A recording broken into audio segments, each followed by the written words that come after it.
Hey everyone, welcome back to the All Music Matters That podcast. I'm your host, Brian. Today, I welcome some special guests. We got the boys, and I'm so sorry if I pronounced that band name wrong, but Traverscion. Yeah. Pretty good, yep.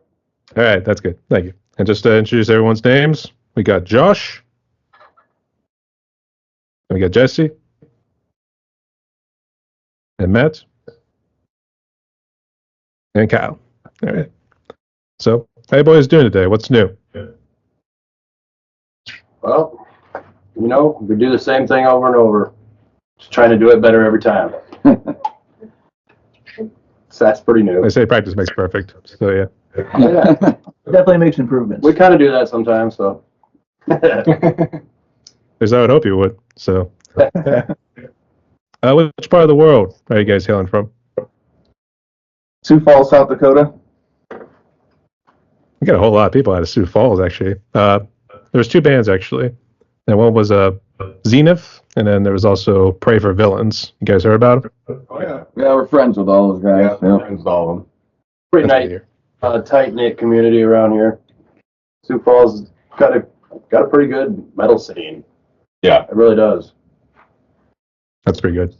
So, I guess, did you guys release some new material recently? Or I guess, was this EP kind of released last year? Yeah, actually, just right before we started the podcast, we were talking about how we need to discuss. We're trying to make some plans to do a follow-up, basically follow-up recording. So like another EP. Yep. We have all the songs written and ready to go. We pretty just gotta much. get in the studio. Yep. Looking at a place up in Minneapolis. Seems like it's a pretty good deal. Some friends went there and it turned out good, so let's go and get it. Yep. That sounds good. I guess outside of a new EP, you guys plan to do any shows? We got a festival coming up, Four Winds. It started, how many years ago?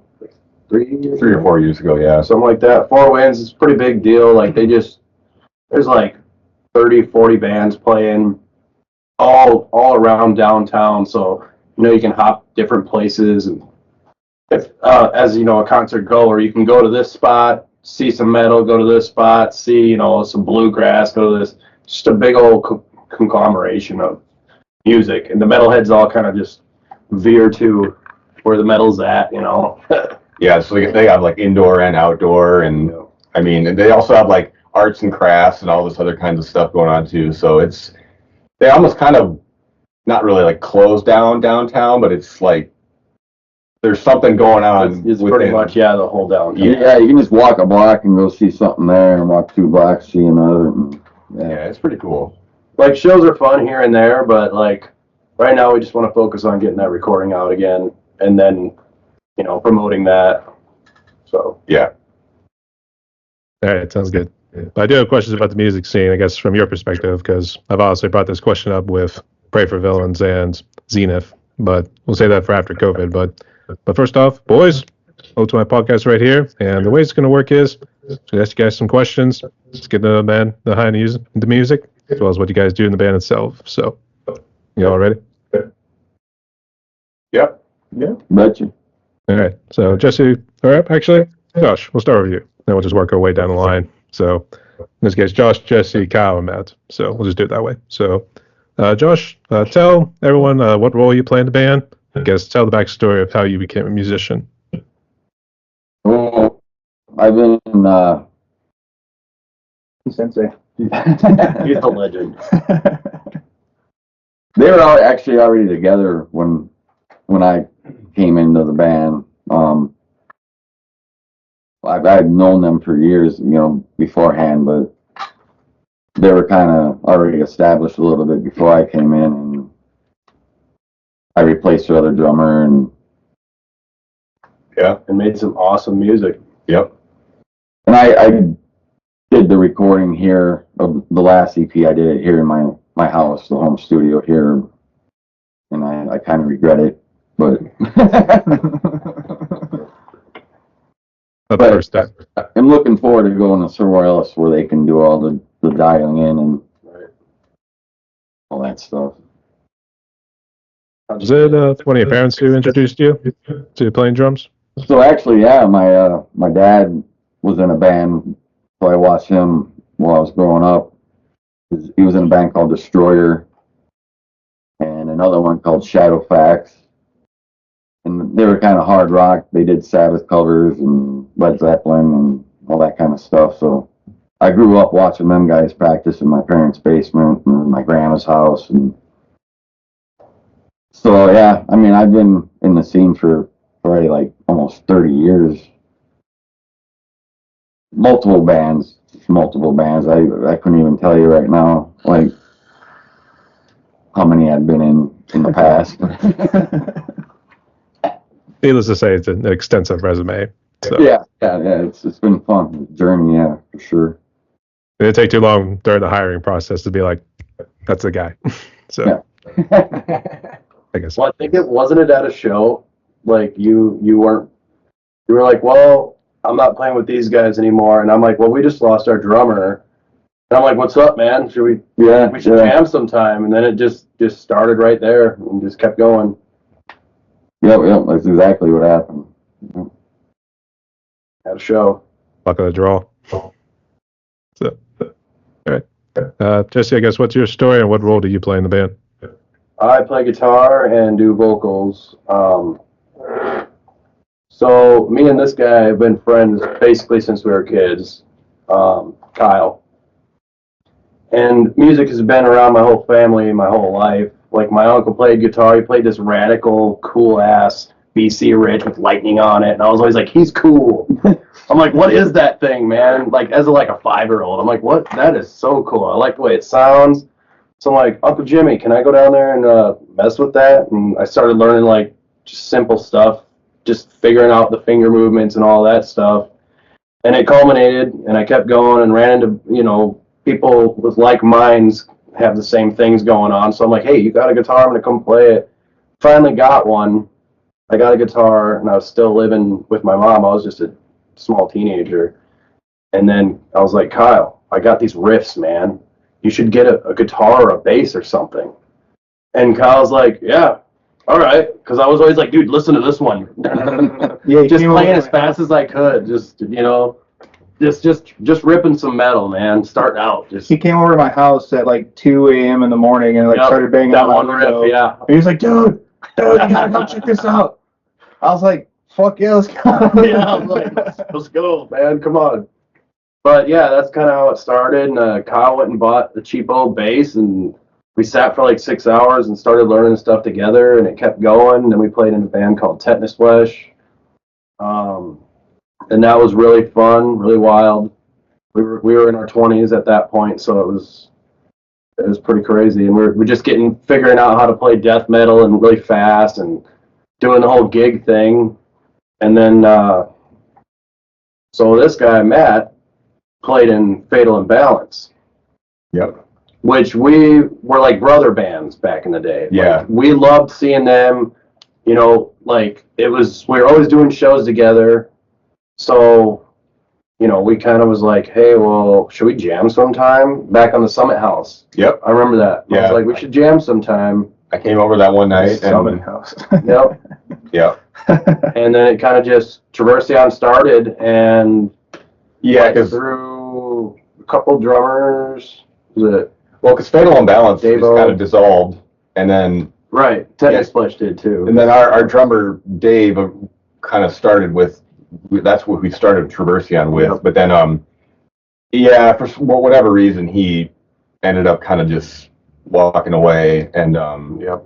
and then Josh came into the picture and all that. So But yeah, so me and Kyle were in a band together, and then Rorgy joined, and then after we had Ryan on drums, and we had Davo on drums, and then once Ryan kind of salute, he's like, I don't want to do this no more, and then that's when I ran into Josh, and here we are. So it's pretty much my story about it. yeah. But also covers the band history too. So I mean that's pretty good. Yeah, pretty much. Sorry, I'm thorough, man. He's the spokesperson of the band too, so it kind of stands out. So actually I was picturing Kyle just waking up and then he was opening the door, he's like, who turned off the sun? Well, it's pretty bright in here. No deal. All right. So I guess like Al, I guess you said you were the bass player, and then I guess how'd you pick up the bass? Was it more so Jesse influenced you, or did your parents kind of help out? Well, I mean, my mom was a big fan of music. She didn't play music. She was more of an artist, like drawings and paintings and wood carvings and stuff like that, which unfortunately for me, I didn't develop that ability. So I leaned more towards music. And then, like Jesse was saying, we've been friends since we were fucking kids. So, yeah, I mean, he got a guitar and then I got a bass, and we kind of like-minded, put things together and started working it out. You know, we were, like he was saying, in tetanus flesh for a good long time. We spent a lot of years, a lot of sweat, a lot of blood and tears went into that. No doubt. But in the meantime, you know, we even started like an acoustic project. Still going. It's still going. I mean, it hasn't really gained a whole lot of traction, but the music parts of it we still enjoy. But, you know, Traverscion, I would say, is our bread and butter for sure. I'll say the acoustic side is just more of the soft melody side whenever we jam too hard with Traverscion. I wouldn't necessarily say it's soft, but definitely more. It's aggressive. It's really fun. It's therapeutic. We did that. Therapeutic. There you go. That's a good word for it. So.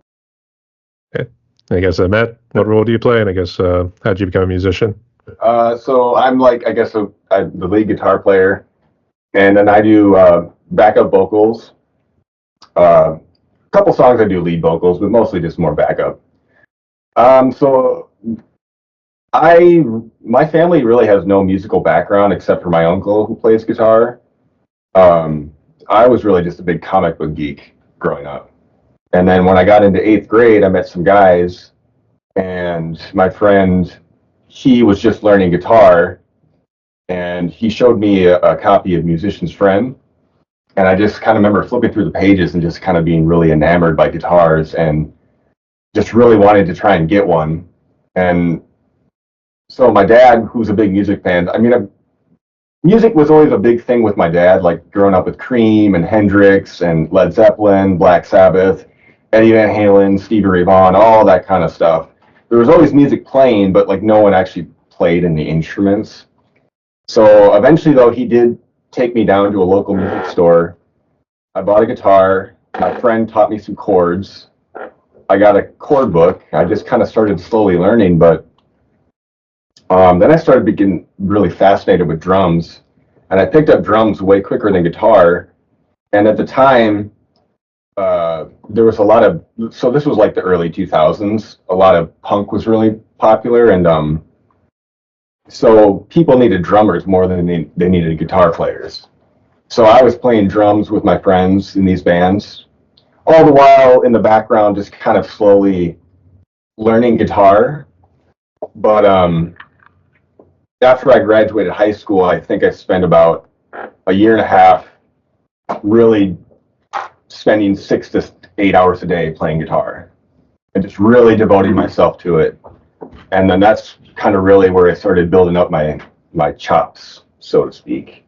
And then I met our drummer Dave. I used to play Magic the Gathering. I don't know if you're familiar with that card game, but he played that, and that's how I met him. And then eventually we got to jamming, and then a friend of mine, Katie, knew this guy Andy who played bass, and we all got together and jammed, and that's how Fatal Imbalance formed. And that was kind of my first band where I was like the guitar player, because before that I just kind of played bass and drums. But so yeah, it was like kind of a long process for me, but yeah. I have always heard of Magic, but I've never played it. Yeah, I was really big into it for many years. Yeah. I was more the Yu-Gi-Oh guy, that other card game. So I wanted to say that. So I guess how'd you meet Jesse and Cal? I guess was it with Fatal Imbalance, or was it kind of after that? Well, yeah, I mean, I think actually the I want to say You guys played. it was like either the first or second show we played at a place called Discordia was when, Right. Yeah. or no, World Imports, excuse me. It was downtown, and you guys were there. It was kind of a small show, and we played, and that's where I first met you guys. And from there, we played so many shows together, like so many. As Tetanus Flesh and Fatal Imbalance, yep. And Jesse set up a bunch of backyard shows at his mom's place because she had this huge backyard, and Those were fun. those were just a blast. And then So I always kind of knew them, and we always kind of talked about jamming, but we were always kind of so busy with each band that Each other's it band. didn't really kind of happen until, they kind of ran their course, and then Traverscion happened. So Yep. Which is cool because like we were big fans. of each other, All the yeah, bands, we loved all these bands. guys. Yeah, I mean, there was And now- a real big community. Yep. We're just making music together now. Yep. It's cool. I grew up listening to bands that Josh was in. Yeah. Like Yeah. Fall. We loved that when we were like younger, I'm an old man. I'm the old guy here. Oh shit. I was gonna say when we were kids. Sensei, could you please teach us this? Right? Actually, the one band you're mentioning, is it Tension Splash? Is that how you pronounce it, or something else? Tetanus flesh. I like the Splash. first one though. I like How do you pronounce it the first time? That was pretty cool. No, Tetanus Flesh, we had a bad rap because people would just go wild at our shows, and we were pretty wild ourselves. So We had a reputation. we were playing some brutal death metal as being like early 20s kids, just ripping it Yeah. and partying pretty hard. We really did, yeah. Yeah, I always had fun at their shows for sure. Yeah, it was always a blast. Actually, the reason I brought it up, I was kind of confused because there actually was a band called Tension Splash, which I did interview a while back. They're actually at Michigan, so I was thinking, like, there's no way that's 1 and 2 put together. I was like, that made it for an interesting story then. But I guess jumping to the band, obviously Jesse kind of gave more of the history about it here too. But for Traverscion, I guess, or Traverscion, sorry, I guess who came up with the name? And I guess was it me? Actually, it was me. I don't know. It's just kind of one of those things where I've always. It sounds funny, but like the word traverse, it kind of came from a Silver Surfer reference where he'd be traversing the cosmos. Back to comic books. Back to comic books, I know. But as we were kind of writing music, we just kept getting this kind of cosmic sort of feeling. Yeah, it really And was. so I kind of thought traverse and like Scion or Ion, and just that's kind of where it came from. It just I remember that too. And Yeah. on my old farmhouse, you were like, dude. yeah. So we were like, we need a name, all right? We need Yeah. to figure this out. And you're like, I have this name like Traverscion, and I'm like, okay, let's keep that there and like look around at some other names, and then I'm like, no, that's the name, dude. That is it. Like, And there's then- no other name. Jesse is really good at doing script, like, just graphic design for like logos and stuff. So he's done all like the logo designs, which are just awesome. So I was gonna say because Jesse, I think you sent me that music video you guys have on YouTube. It was like a combination of like Alien mixed in with like Lovecraftian horror, that sort of stuff. that's one of the songs that's kind of inspired by that too. Yeah, for sure. Yeah. And comic books, of course.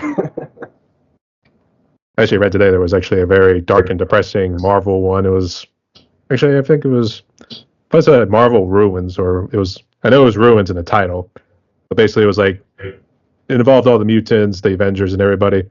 But it's like anything that went wrong could go wrong in this universe too. And it was dark and depressing. Shit, I feel that. Actually, we have like Galactus who's dead and just floating out towards Mars right there. Oh, absolutely. Yeah. I mean, I guess like for me growing up, I remember when the Infinity Gauntlet came out, like in the early '90s. That was such a big deal, and so there's definitely a little bit of that always kind of seeped through into some of the lyrics that we read and stuff. So, I guess how well can one of you guys do the Thanos snap? Oh, God. Oh, I know. Just Jesse there kind of had the snap. I think Josh had the double. Snap your fingers, snap your neck. Now we're bringing some prong afterwards. All right, but it looks like you guys were really influenced by a whole lot of the metal. So I guess all these bands. I guess which ones really influenced like your play style? I guess more like a top 5 in this case. And Josh, you can start. Oof. What's this, man? Death for sure. I even have a death tattoo somewhere here. Mixed in. it's there. But I influences me death and like, of course, Metallica and old school thrash stuff. Hell yeah. But Opeth and Dying Fetus, of course. And yeah, I don't know. There's way too many for me. There is so many. Like, There's a lot. Top 5, man. That's crazy. I mean, in metal, we're technically hitting things. So, I mean, there's could be a lot of drummers when you think about it. So, yeah. Or maybe the drumming style. What, you know what I mean? What would influence the drumming style? I guess. along those lines, yeah. Well, once again, I go back to Death. I mean, Sean Reiner, he's probably my top number one favorite drummer. He was in Cynic and Death. He was kind of more of a jazz fusion drummer, but once he got into Death, and he really added double kick and the fast double kick and really jazzy kind of stuff, kind of progressive, proggy, you know, drumming style that I can't play anymore. You have to get by out legs or something. Well, yeah, I mean, you're trying to be humble, but I mean, like, come on. At least force yourself to do it, man. Don't act your age, that whole deal. but like another drummer, he was in Death, Gene Hoglan, the Atomic Clock, you know. But yeah, John Bonham, Zeppelin, hard hitter. Yep. And I would say, Gene Hoglan, I keep thinking more with when he was with Dark Angel. I always want to keep saying Death Angel for some reason there too. That's not the same thing. There's too many angels. That's the thing. So Yeah. I think about it. So all right. And Jesse. Let's see. Started out, yep, I would have to say Metallica was one of them when I was younger. And I remember hearing White Zombie.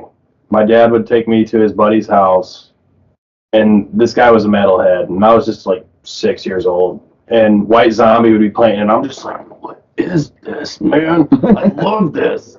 So it kind of started getting me like into that fast pace, like this is like raw energy, not, you know, watered down at all, like, you know. So it started out way back then, and then I started like progressing into like Slayer was a big one to me. Like Slayer was the almighty when I was younger, coming up like with like, yeah, you know what I mean? Like, Yeah, I should have said Lombardo. Lombardo's a Yep. hero of mine he's a too. badass, yep. And you know, and then it culminated from that to like I found out about cattle decapitation, and Travis Ryan's vocals just inspire the shit out of me because he's always evolving. He's always doing something that no one's heard. He's always pushing himself to like just be a crazy ass frontman. So Crazy shit live. that is a big inspiration on my vocal part of it. And then, you know, the guitars and cattle decapitation was always awesome. And then it kind of went from that to like, I found out about Dying Fetus from there. And I was like, this shit, you cannot go wrong, which that kind of like honed in on my, I want to play brutal like that. You know what I mean? And then I would have to say, like, I found Neurosis. There used to be a place in the mall here in Sioux Falls where you can go listen to albums.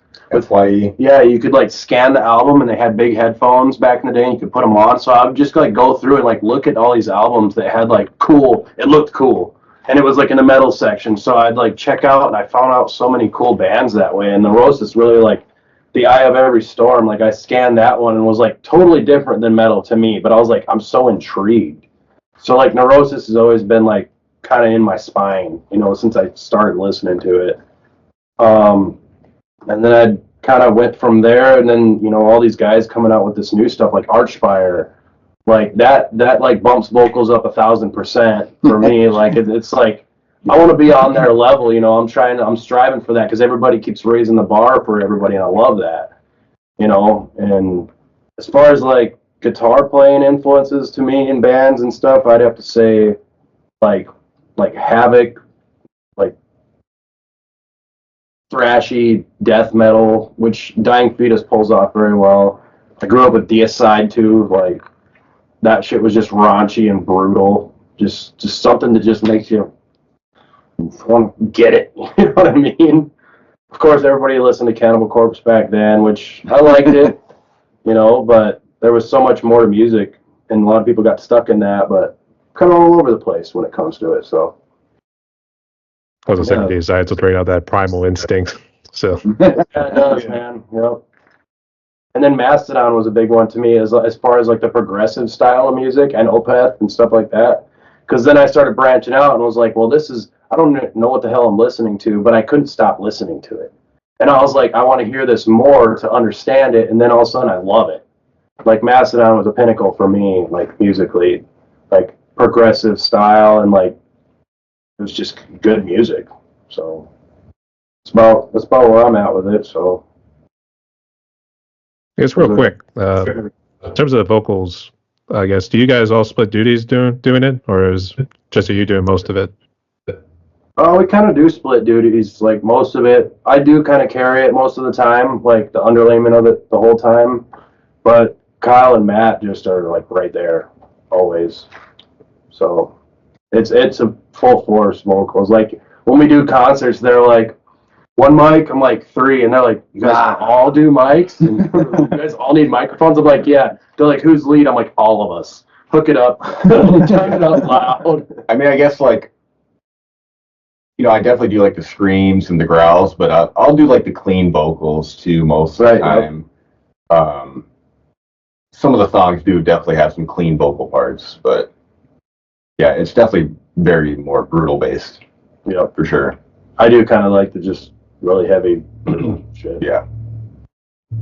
So we I didn't swear know on about Travis Ryan with cow decapitation, but like there was I did see like one live video. I forget what year it was, but it wasn't really his greatest then, but he was doing like forced gender reassignment. And Man, that's so brutal. Have you seen the video to that?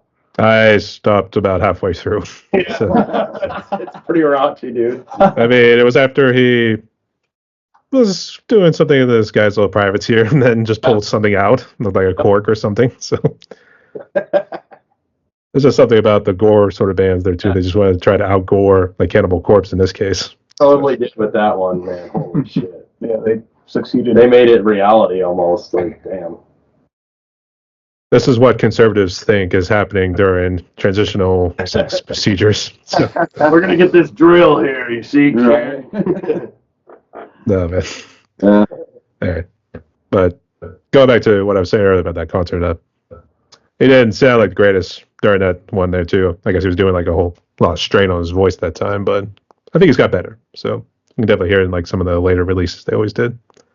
Oh yeah. Yeah, He strains real hard, man. He gives it 100% every time. Like, Yeah. sheesh. He's like dead tired too. You just see him like some of these interviews. He just looks like a Walking Dead coming out afterwards. So, But, Kyle? When he came out in that meat mask that one time Yeah. too, that was pretty fucking epic.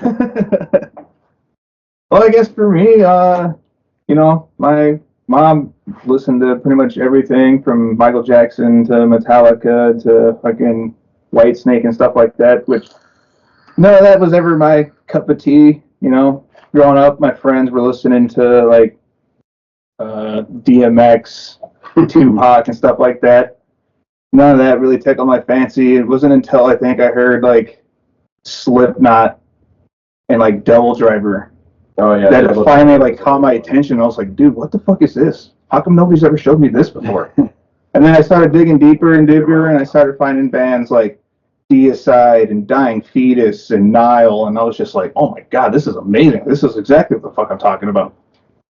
But then I stumbled upon a little band called Acid Bath, and that really lit me up for music-wise. I was like, oh my god, this is outstanding. Like, I absolutely love this. And then from there, it just grew and grew and grew, and started finding bands like Archspire and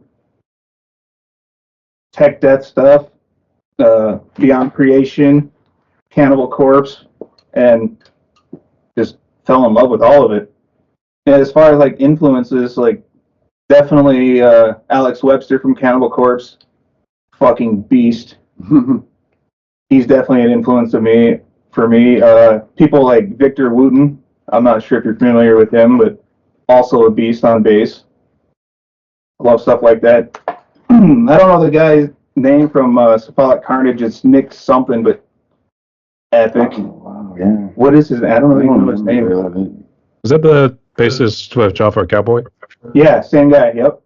Nick Gass or something. Let's just keep it short because it's one of those hard ones to say. That's his name. Yeah. He also did like a parody thing where he was like the clown mullet, and it was a I think a promo video for Warwick Bases or something like that. It was awesome. But people like that, man, I love that. Like all those guys are like finger style, and when I started playing bass, it was always pick. But I've been trying my damnedest to learn how to be like Alex Webster and just destroy the bass with your fingers. Which I'll probably never be that good, but I can try. Spider fingers, as I like to call it. He's fucking crazy with that shit. They can still headbang and all that shit. Yeah, yeah. And he's in a band now with Blotted Science, and it's just amazing. Yeah, they're really It's fun. just I amazing. forgot about those guys. Good shit. Still going strong 30 some years later. So Yeah. that's Yeah, he's pushing like 60 by now, and he's still just shredding. Still just killing it. we want to be on that guy's diet then. So whatever he's doing. So Right? Yeah. He's doing it. yeah. Right. Yeah, Matt. So as far as guitar influences, well, so I started off kind of like how a lot of people did in my age group. I learned like Green Day, Nirvana, kind of went up into Metallica. But then, I kind of started wanting like heavier stuff, and I really kind of just started back in the late 70s, early 80s. So like bands like Rainbow, like Richie Blackmore. I really love Rainbow Rising. That's still one of my favorite albums. I just think it's great. Ronnie James Dio as a vocalist is obviously a fucking legend. But got into Motorhead, Iron Maiden. But for me, the guitar player that kind of, obviously there was like guys like Richie Blackmore, Eddie Van Halen that kind of had the beginnings of the sort of neoclassical thing. When I first heard Yngwie Malmsteen, when I put on Marching Out and I heard that first song, and I heard his shredding, I was just like completely blown away. Now, I didn't really like the vocals, so, the kind of like high style vocals. I wanted more like brutal death metal vocals, even though I didn't really know it at the time. But as far as guitar playing goes, I was like, okay, this is where I kind of want, the avenue I kind of want to go down. But then, like Jesse said, I had a buddy of mine who sadly passed away at the age of 21, but he introduced me to bands like Tool and Neurosis. And so the first time I heard Times of Grace, which was this really slow, very sludgy, just, I was also blown away by that. So here on the one hand, I'm hearing all this like super technical shredding, and then this kind of like music where like the drums are almost like barely keeping it together, but yet they are, and it's just so heavy. So I just love that. And then funny enough, even a band like Sigur Rós, I don't know if you're familiar with the Icelandic band, Sigur Rós. Well, they're like this kind of really ethereal, kind of like majestic sounding band, but I always found them very kind of heavy. So I was listening to just a lot of different stuff, but then like, I discovered Arch Enemy, Opeth, Dark Tranquillity, Mastodon, Nevermore, Disillusion, all these other bands from FYE. Yeah, I would just go there and that was the spot. that was like my thing that I kind of did. Like, I would just go there for like 2 hours and just listen to stuff and like buy maybe a CD here, a couple CDs there, and just found all these really great bands. And so, not one of them really inspired me greatly, except I'd say kind of Yngwie Malmsteen was kind of my big one. I just thought he was so cool, even though, I'm not really at that level per se, because I kind of tried to branch out and, I also love playing the blues, like the blues and just, even stuff like David Gilmour from Pink Floyd is, seemingly so simple, Yes. but it's really not. That's one of my favorites. It's actually like really hard to achieve that tone and that feel, That finesse. just that finesse. Yeah, like, guitar tone. sometimes playing it slow is also just really tasteful. So I kind of like all that stuff. But generally, I kind of do gravitate towards more of the fast, kind of shreddy kind of stuff. So We slow it down when we just need a break from all the fast shit that we're listening to. yeah. And also I loved, for a while there, for a couple of years, I was really good at my finger picking, and then I kind of, for whatever reason, kind of stopped doing that. And now I've been really back into like not using a pick so much, just really playing with my like the fingers, doing a lot of tapping, hybrid picking, almost like Mark Knopfler kind of stuff, or like Joe Bonamassa, really just playing with your fingers, which I think is really cool because that's also not easy to do. It's not. So I like the challenge of that. That's pretty cool. This place, FYE, is it? It sounds like a Blockbuster, like mixed in with a music store. You still got something like that? No. Long gone But now. back in the day, like, yeah, we had like, well, we still have a Blockbuster, but yeah, back in the day, FYE was kind of like, because at the time in the early 2000s, we did not have internet at my house. So I either had to go to school early in the morning and go into the computer room to get internet, or I could go to FYE and just like pop on through headphones and see what they I had. totally Because forgot you could like preview music in there. yeah, because they actually had like a couple guys working there who were like, hey, let's get like an actual metal section of stuff that was new at the time. Wasn't Grace doing that for a bit So- with the headphones? You could go ask them, and they would do it for you. So yeah, I mean, Run it up to them. like nowadays it's just pop over your phone and no Yeah. problem. But back then it was a little Yeah, a little more work. a little more like work, physical. yeah, a little bit more. Had to have mommy drive you into town in order to go to the FYE store. So, That's right, bike. let's see. Yeah. Actually, it does kind of tie in with the next question here about COVID. But first off, I guess, how bad was COVID for you guys, personally, music-wise, and family-wise? For me, it was not. Well, so I work at a grocery store, so so we used to be a 24-hour-a-day grocery store for like decades. And so what they ended up doing was the store would close at 11 and then open at 8. And we had to wear masks for about a year. Like your standard mask that they would issue out to you. Now, but that was only for really about a year. But they were really big on like sanitizing everything. But other than that, the store pretty much functioned as normal. And now it's pretty much, kind of like it's open from 6 a.m. to 11. But as far as family-wise, I did lose my dad on June 11th, 2020, because it really hit May 2020 was when the store I worked for was like, okay, we're enforcing masks, like hand sanitizer everywhere. I mean, literally, they just had like little stations of hand sanitizer and wipes everywhere because everyone was really paranoid. But so I lost my dad two days before my birthday, which is June 13th, but not from COVID. He just had congestive heart failure. But it was weird because like I had to go into the I was off that day, and my brother called me in the morning, and he's just like, you have to get over to the hospital. Like, my mom is freaking out. He's like, we don't know what's going on with dad. And so anyways, it was so weird at the time. Like, I hadn't been to a hospital in probably a few years, and going in there, they made you put on a mask. You had to like fill out these forms just to go and see my dad, who was on like his deathbed. Well, he was actually unconscious, but so there was that, and then I guess just kind of gradually it just seemed to kind of die down, like around the whole city of Sioux Falls. Like, it seemed like people were kind of freaking out at first, but then it just kind of tapered off a little bit. There definitely were some restaurants that were hit and some bars that were hit pretty bad. I worked in a restaurant and I pretty much lost my job.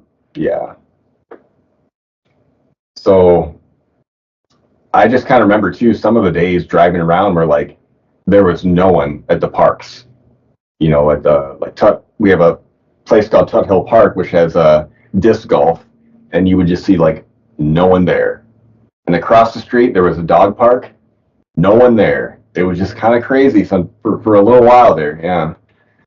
Yeah. But yeah, as far as working at the grocery store though, I do have to bring this up. The whole toilet paper fucking panic. I forgot about that. The toilet paper panic. I forgot about Panic. that. Oh my god, and paper towels too. Oh my gosh, working to you. Whatever will get it done. Yeah, it was something, man. I'll tell you, it was crazy. People going nuts over fucking toilet paper and paper towels. But I suppose you get first hand on that. You get to see it. yeah, but I just need to check inside your asshole. That old deal. I mean, it got so bad. We had people trying to steal from the bathrooms. Nice. Really cheap, super thin stuff. And then across the hall, we had the janitor's closet with like the backup toilet paper. People trying to break in there to steal toilet paper. What? Really? Yeah. I've been there before. I mean, for a few months there, it was kind of crazy. But I mean, like I said, it eventually just kind of tapered off and all that. But yeah,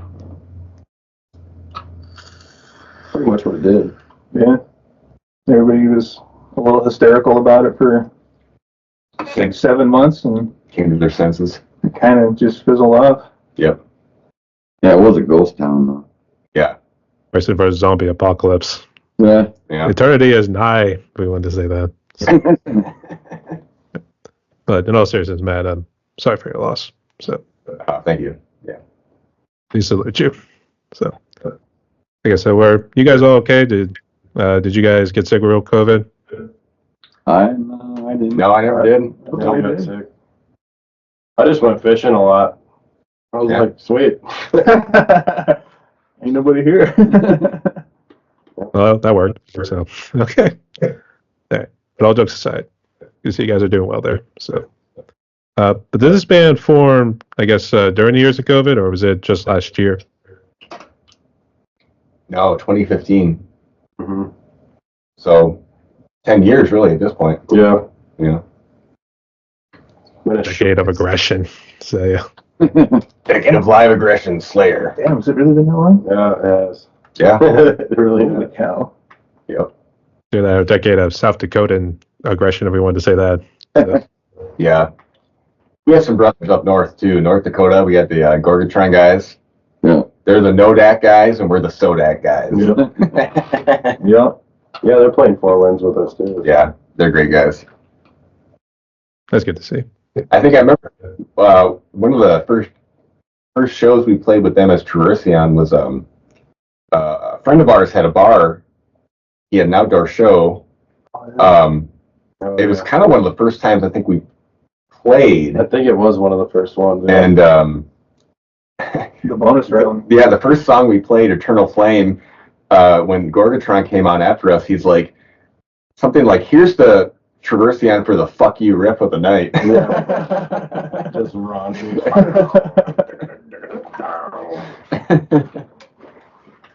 Yeah. I guess while we're on that topic there, I guess, how's the music scene been from your perspective in Sioux Falls and I guess other places that you have quote unquote toured or visited to like play live? Well, what was that one?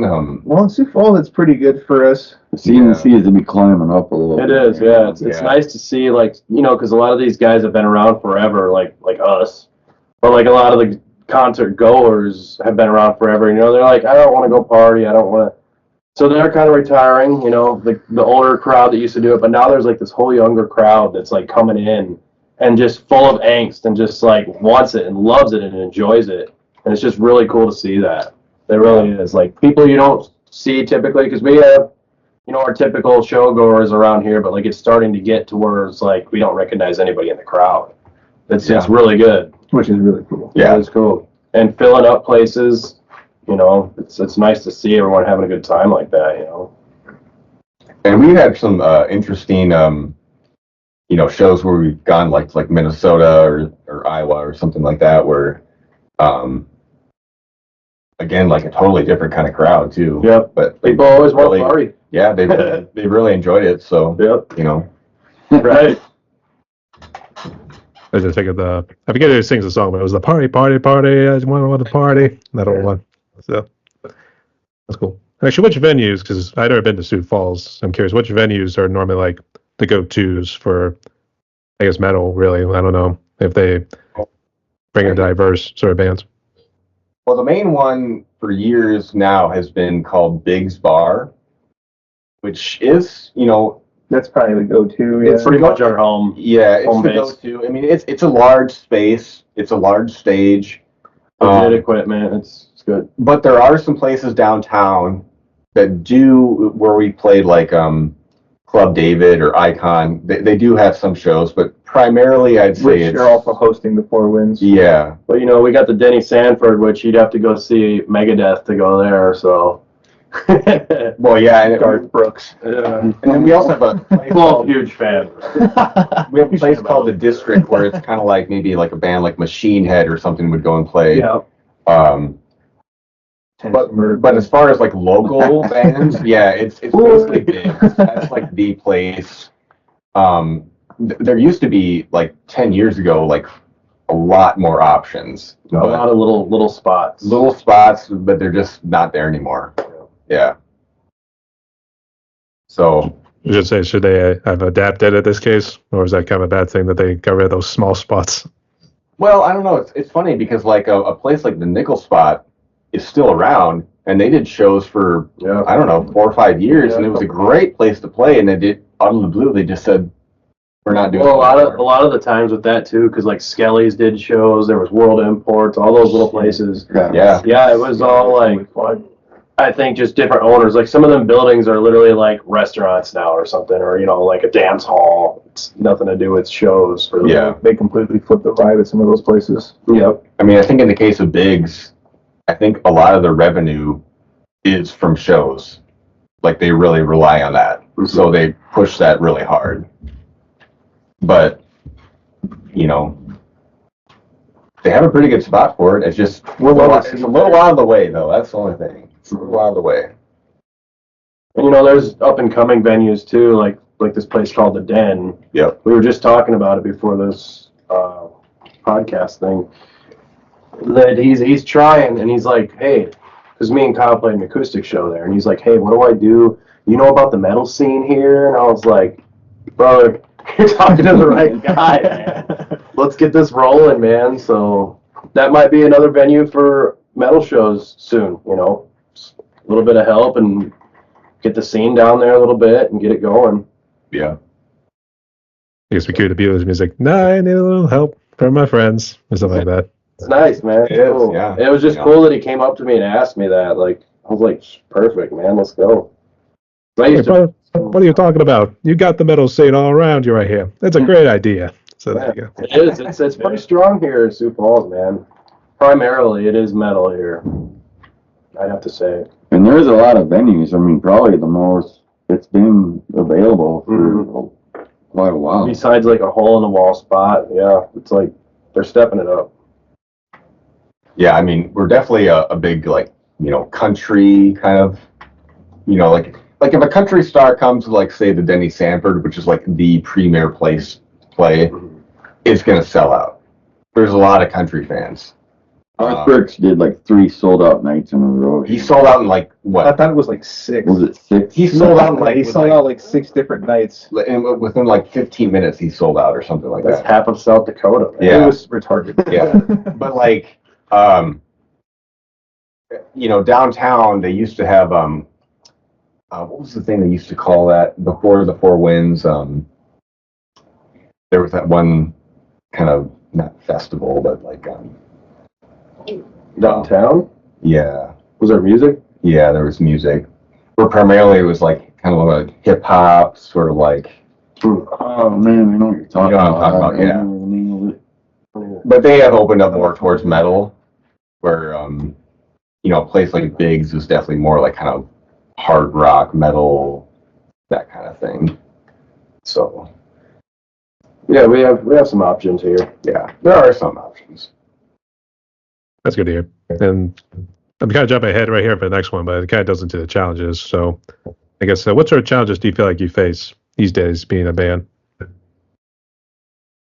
getting your music out there. Pretty much, yeah. You know, it seems easy on the internet, but I mean, there's such a plethora of music out there. It's like, how do you get people to like listen to your stuff? There's so many streaming options and Yeah. so much like digital and Yeah. You really gotta whore yourself out, man. Yep. You really gotta push it hard to get it noticed enough, because it's not the point of being, hey, look at us, but it's like we want to share it. We want to reach all these people that can like connect with it and, you know, get something out of it. You know what I mean? Like, it sounds funny too, but And it's- word of mouth, I think, is still very relevant. that's a big deal. Like Yeah. going on a small tour is probably more effective than posting something online, because you firsthand look at the band, how they sound, whatever, and then you have a CD with you there, and then usually they want to buy a shirt or something when you're touring, and they're like, "What was that band? Yeah, oh, I got it right here." You know, Yeah, merch. like demands, it you run out sticks of stuff. sticks in their head a little bit more, and And then the live show too. The live show Right, is that's- yeah, very that's what I'm crucial, saying, yeah. I think. I've found out about many bands, like seeing them open for like a big band that I was going to see, you know, like, and I'm like, this is awesome, you know what I mean, on tour with the band. And I'd buy a shirt and an album, and turns out like they're some of my favorite bands now, so. Yeah. Yeah, I was actually kind of the same way because actually I had Nile and 6 Feet Under come through Night of the Woods in Pittsburgh. Oh, And, nice. two bands. Well, I should say the first one that opened was actually Embryonic Autopsy, and then there was it's like Croptic, which I knew they've been around a good while from Australia. So those are awesome. Yeah, they are. it's worth never seeing it. So them Aussies, they know how to roll. I'll tell you that much. Hardcore. And you know, like we all have responsibilities now. We all are pretty hardworking guys. We all have our thing that we do. So like getting together is like a treat, you know what I mean? It's like, okay, let's get to business and get together, do our stuff, and then get to the next point of that, which is recording, which we pretty much are ready for it. We just need to get to that now, which we're Yeah. looking into. So Yep. that's probably the other challenge, is just getting these 4 lives together to create Traverscion, you know what I mean?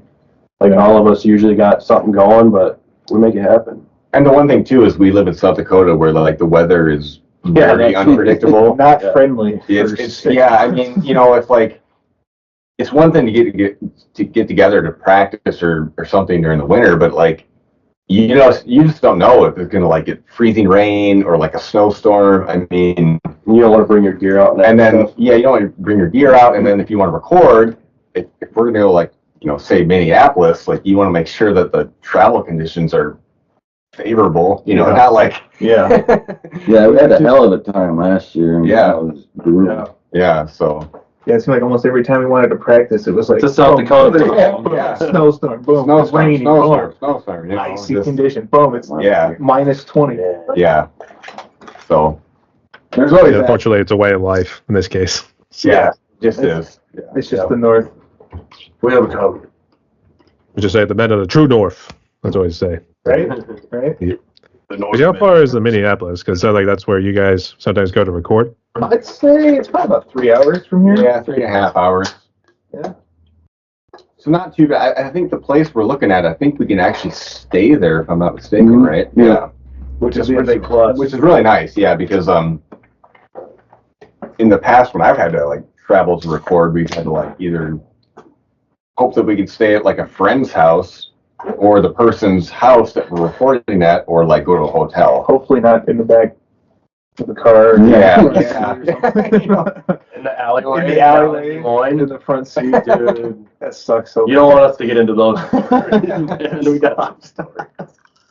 It was a dark chapter of Traverscion in that case. Free Right. Traverscion.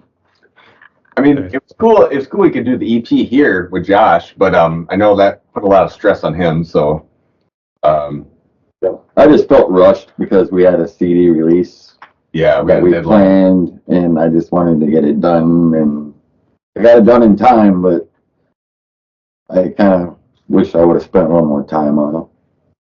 I got it done, but maybe a little too fast. Yeah.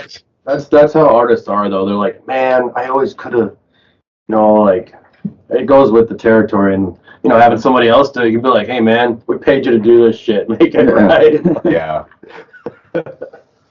and then you like it more because you didn't deal with it the whole time. You know, I could just spend hours on one song and then be like, oh, I should have done this and then that. And honestly, it turned out awesome for what time we were given. I like it. Yeah, Yeah, It's pretty good. decent. yeah, for sure. And that's, that's our first one we dropped as Traverscion, so the next one will be better. And you never go to a band's first album and like, man, these guys, you gotta expect that, you know what I mean? Like, No, I mean, yeah. it turned out great, and It did. and also like Josh set up the whole video thing, and I thought that turned out really fucking yeah, the video's cool. You know, so it'd be cool to do something like that again. You know, like a video. Yeah, I guess speaking of which, because outside of the music video for Eternal Flame, I guess the songs you just released so far, I guess what do the lyrics normally delve into? You tend to get into like that Lovecraftian horror. Yeah. Nothing against it. No, I guess, who wrote the lyrics for that? well, I guess if we're talking about like Eternal Flame, I wrote most of them. yeah, Jesse wrote most of those. I wrote the kind of like pre-chorus parts. So sometimes, when we write together, like, I'll come up with like a riff, we kind of jam it out, and then like, Kind of like go a little bit. yeah, like we'll go home and like kind of work on it and come back together, and like there's something there. But like his lyrics are way more like mine are much more simple, kind of like more like stream of consciousness kind of lyrics, where Jesse's kind of more like, it seems like specific, like when he writes. So Yeah, it's a damn process. yeah, it really is. It's a process when I write lyrics, man. Yeah. You got to have it right. You got to convey it somehow through what you're trying to convey. I use a lot of symbolism and like I like metaphors. That way, it makes it easier. I know what it's about to me, but it makes it easier for like the listener if they actually take the time, because you don't know what the hell I'm saying. You can't listen to that and tell me you know the lyrics. You know what I'm saying? So like if they're reading the book, yeah, because I like reading lyrics. That's something I've always been into. I always read the lyrics when I bought an old CD. And like, so it kind of like kept me in that mode. Like that's what I want to do. That's what I do. That wasn't a soda. So using metaphors and kind of like a mystical sense of like writing, it gives it like a more of an open way to people interpret it their own way. You know what I mean? It's not just this is this. It's kind of like left open here and there, but very solid at the same time. Right, because like the whole Lovecraftian thing was Eternal Flame really connects to the next song, Abraxas, which is a Marvel character from Marvel Comics, which is an offshoot of Galactus, and we actually used the name Galactus in the song, but also Abraxas means demon. Right. So you kind of have like this cosmic demon, and so the idea, I think, is on the next EP we have a song called Ichthyophagus, which is kind of that creature you see in the video, this sort of octopus squid-like Yeah, creature, the Kraken-looking guy. who is like basically versus Abraxas. So there is a through line. And then there's going to be a whole song about that. Yeah. The fight. Yeah. So it's going to be all connected. It's just It kind of all does intertwine, doesn't it? yeah, it does. Yeah. It's kind of like the Osmium is like part one. The next one will be like part two. Yep. Yeah. Totally. And then we also have kind of the more like I guess terrestrial songs too, kind of like Shapeshifter and stuff, where it's almost more like earth based, where we're kind of delving into some of that more spiritual kind of like. Yeah, that song's kind of about it's kind of like Phoenix Rising. Yeah. We messed with it a little bit, and yeah, it's kind of like, whatever shit you've been through, run with the flame and just burn through all of it, which also ties right into Eternal Flame. You got a flame in you that can burn away anything that you need it to do, and Yeah. like rise up yourself and do what you can with what you have. Like when we were coming up with all these lyrics, they somehow just kind of all tied together. They really did, yeah. Yeah. That was awesome. That was almost like a concept album, like more or less when you think about it. Well, it all kind of ties in weird ways. though, Inadvertently, it did, yeah. Inadvertently, kinda. exactly. Yeah. Yep. Just picturing Jesse with the hat right there. He's like being Jesse Pinkman from Breaking Bad. He's like, I wrote those lyrics, bitch. Damn. So, damn. So that's pretty cool. And I guess this upcoming EP, are you going to try to aim for something similar, or are you just going to wing it and see where it goes? No, we've got them all like worked Yeah. out, except for I think 1 or 2 songs were kind of still. Still in the mix a little bit. Yeah, working, yeah. Getting them solid. Yep. But like 4 of the songs are like totally done, ready to.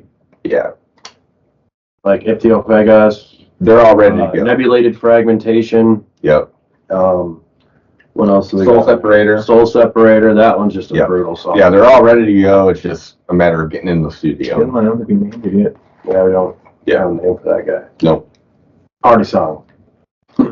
party guys. These guys are party guys, man. They show up. Where's the beer?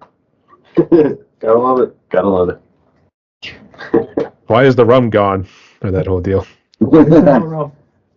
Yeah. All right. And I guess, do you guys maybe have a release date when you plan on releasing new material, or you still a ways out? Doing that again, man. We're not rushing. We're not rushing. Or not Russian? No, I would give it this fall. Yeah, yeah. I would say this fall. Yeah. I'd like to be in the studio before May.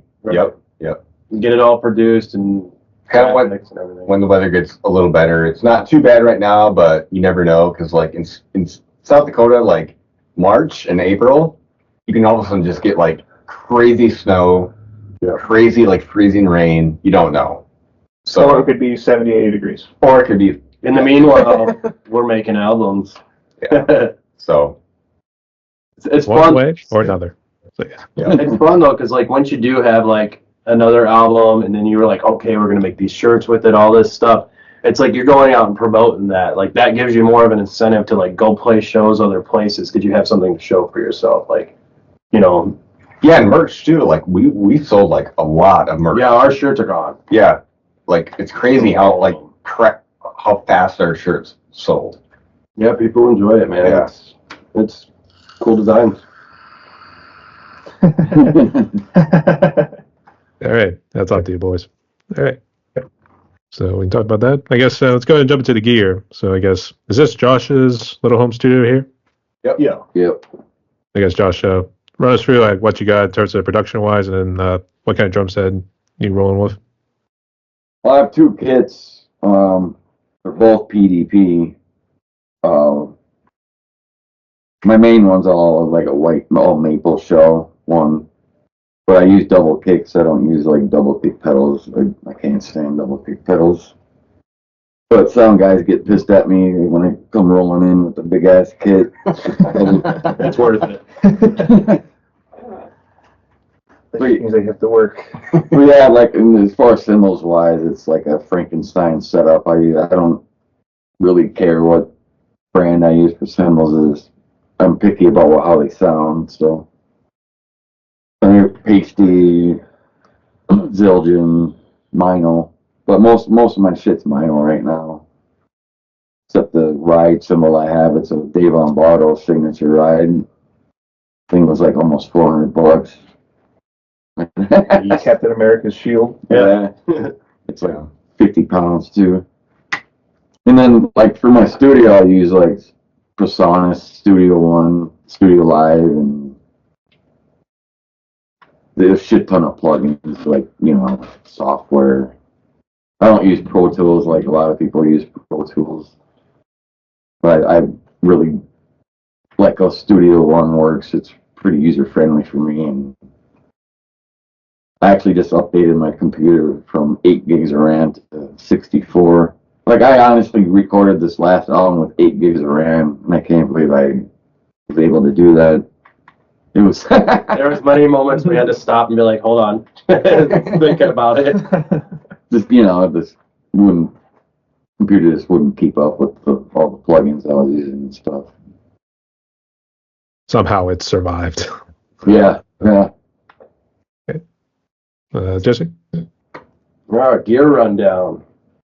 I got my dream orange cab with the 6505 plus PV head, 120 watts, tube state. Like, it's what I wanted since I was like younger kid playing guitar. And I always had like crate. I always loved crate sound. Like, I always liked using the head distortion and getting it all just right in there instead of using like a metal cord pedal or something. You know, I always wanted to run through the head. That thing is a beast, man. And a lot of people ask me, it's so heavy, that cab that I play, 412 cab. They're like, why don't you put casters on that thing? Why don't you put some wheels on it? Because I like to feel the thud on the ground on my feet when I'm playing. Like, that's part of my deal. And then I have a LTD ESP 360 with a wizard neck through body. That thing just screams. It's active pickups. Fell in love with it right when I started playing it. It's perfect for Traverscion. Like, you can't play soft with it. Like, it's just almost impossible to. Like, it just wants to scream and just be brutal. That's the best setup I could ever come up with. That's my favorite thing right now. So it's pretty much what I got going on here. And I made a pedal board, and I got the what is it, the R3 Boss reverb pedal. That one's really nice and clean. It's not too much. You can mess around with the knobs. Everybody's got the Voodoo Lab, you know, pedal plug-in power. Keep it all to your pedals. I got the Audio Electronics wah pedal. I got the Big Muff for sometimes, you know, when I'm playing at home, I use it a little bit more because I like do a little bit bluesy stuff. But I'll use that in songs like Empty of Vegas, when like we all kind of, it's gathering and then it hits this big spot where I got the sustain turned up on that thing, and when I hit that, it goes and I'm like, yes, it just gets more gritty. So I use that guy on some of it, and you know, I got a chorus pedal and echo and all that stuff, but it's pretty limited. I don't want to use too many pedals, but what I have, I utilize it just right, I think. I mean, I don't want to do too much. But yeah, there's no such thing as too much, yeah. My setup, man, but those, yeah, it all works out really well together. Right, anything comment? Right now I'm currently rocking the same thing I've been rocking for the last probably like 15, 16 years. I got the Hard Key 5500 head with the matching fridge cab. Also a beast. Yeah, that thing's been through some stuff. Aluminum cones, it's been through some stuff. It looks like it even. It still sounds amazing. Yeah, It's a cat ear collector. my cat loves that thing. He claimed it as his own. I can't vacuum all the hair off, but I tried. It's like integrated into the fabric now. It gives it its sound. It's vintage like that, yeah. I'm rocking also an LTD bass. Got Boss Overdrive, Boss Chorus, which I use, I'd say frequently enough to justify having them around, you know. I like playing clean most of the time, but the overdrive and the chorus effects just kind of just give you that extra little bit. The cat's meow, if you will. Both literally and figuratively. Yeah, Matt? That's about all I'm rocking. So for years I was kind of like a Line 6 guy, and I still am. But the past couple of years I had a bass on cab that was like that I bought a 4x12 that's really heavy, and so now I went to DV Mark, which are out of Spain, and so I have like a 2x12 cab, which is only weighs 25 pounds, right? And then I have like a little head. We're all looking at all this heavy shit. Robbie's like, I got this. Hear me out. That thing puts out though. It's a beast, though, yeah. Yeah, the DV Mark head, Evo, Evo head. It's like 7.5 pounds because I was really having trouble hauling heavy gear myself in and out of my car to gigs and stuff, and so I got like a lighter rig. However, it's, despite what anyone thinks, it's really loud. No, it is very loud. It's really loud. Yeah. You'd be so surprised. You're like, that's coming out of that? Yeah, What the yeah. heck? So I bought that, and then so distortion pedals. I run a Dracaris, and then I run a sometimes I do run, well, mostly a Dracaris, and then I run the what the fuck is it called? Shit, I can't remember. But as far as effects, I usually do like a Digitech reverb. I do a Boss Terra Echo and a Digital Echo 7, and then I do an ISP decimator, and then I do Voodoo Lab 2 as well. So You kind of got to have that. yeah, it's probably the best one, honestly. So I keep it pretty simple, and then I also run. Jesse has his own loop station, and then I run a Digitech Jamman. So sometimes we do loops in between songs and stuff. But Like so live shows, you know. I mean, the main reason I went back to solid state was just because, like, you know, going from like different temperatures, like when we play like during the hot or the cold seasons, I was worried about the tubes. So at least with solid state, it's like, you know, consistent. That was kind of the main thing. And like I said, like when I got this DV Mark setup going, it's loud. It's crazy. It's like this little head. I can't believe it's that loud. It's well, it's crazy because like this big. no, it's like really small.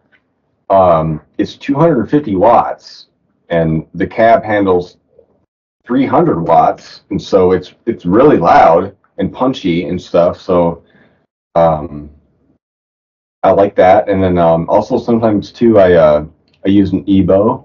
You know what that is?